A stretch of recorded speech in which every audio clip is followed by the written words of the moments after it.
بسم اللہ الرحمن الرحیم۔ السلام علیکم، کیا حال ہے؟ ٹھیک ٹھاک؟ کل کا سبق یاد کیا تھا بچوں؟ Very good. بڑھتے ہیں آج کی سبق کی طرف۔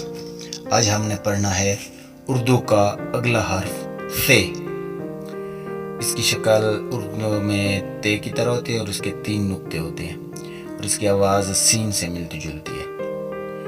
تو دیکھیں ث سے کون کون سے الفاظ بنتے ہیں۔ تو پہلے ث سے ثمر یعنی پھل، اور ث سے ثانی یعنی دوسرا یا دو، اور ث سے ثابت یعنی پوری چیز۔ ایک چیز ٹوٹی ہوئی ہوتی ہے، آدھی ہوتی ہے یا ٹکڑوں میں ہوتی ہے، اور ایک ثابت ہوتی ہے، تو وہ ثابت بھی ث سے لکھا جاتا ہے۔ تو یہ تھا آج کا سبق، آج کا حرف ث۔ کل تک اس کو اچھے طریقے سے یاد کریں۔ کل ملتے ہیں ایک نئے سبق کے ساتھ، نئے حرف کے ساتھ۔ تب تک کے لیے اللہ حافظ۔